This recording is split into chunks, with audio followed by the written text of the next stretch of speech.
مذہب اور فرقے کی بنیاد پر کبھی نہیں کام کرتا ہے، اسلام سچائی اور انصاف کی بنیاد پر کام کرتا ہے۔ مسلمانوں میں تفریق کی کیا بات ہے؟ غیر مسلموں سے بھی اگر اختلاف ہے تو انصاف کی آواز بلند ہونی چاہیے۔ پانی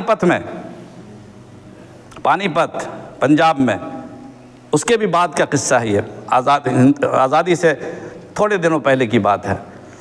حضرت مولانا قاری محی الاسلام صاحب پانی پتی رحمۃ اللہ علیہ ایک مسجد کے امام تھے، وہاں کئی مسجدیں ہیں، ایک مسجد کے سامنے مندر تھا، وہاں تنازع کھڑا ہو گیا کہ جیسے مغرب کی اذان شروع ہوتی تھی غیر مسلم ہندو لوگ اپنی گھنٹی بجانا شروع کرتے تھے، نماز میں خلل ہوتا تھا۔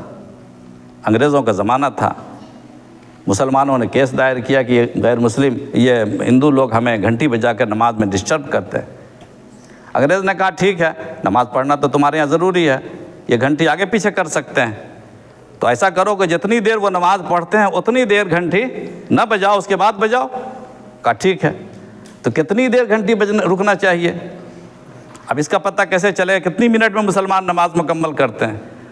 تب انہوں نے کہا کسی ایک مسجد میں جا کے اس کا جائزہ خود لیں گے، اپنے کورٹ کی طرف سے ایک آدمی 2-3 آدمی جائیں گے، وہاں پر دیکھیں گے کتنی دیر میں نماز ختم ہوتی۔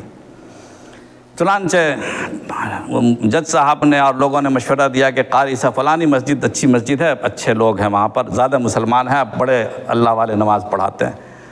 تو کہا کہ ٹھیک ہے، وہی قاری محی الاسلام صاحب والی مسجد ہے۔ اب پتہ چلا لوگوں کو، مسلمانوں کو کہ یہاں آئیں گے، تو قاری مسجد کے لوگوں نے کہا کہ حضرت آزا لمبی نماز پڑھیے گا، تاکہ جتنی لمبی نماز ہوگی مغرب کی اتنی دیر ان کو گھنٹی بجانے سے روکا جا سکے گا، مغرب کی نماز مختصر ہوتی ہے۔ تو قاری صاحب نے کہا کہ آج جو میری نماز ہوگی وہ شہادت ہوگی، وہ اس بات کی گواہی ہوگی کہ مسلمانوں کی نماز مغرب کی کتنی دیر ہوتی ہے۔ اگر اور دن نماز لمبی پڑھتا تو کوئی بات نہ تھی، آج میں اگر نماز لمبی پڑھوں گا یہ جھوٹی گواہی ہوگی، میں کبھی جھوٹی گواہی نہیں دے سکتا ہوں، میں اتنی دیر ہی نماز پڑھوں گا جتنی دیر روز پڑھاتا ہوں۔ چنانچہ ایسے ہی کیا انہوں نے، اور لوگوں نے برا بھلا بھی کہا، لیکن سچائی کو انہوں نے کبھی نہیں چھوڑا۔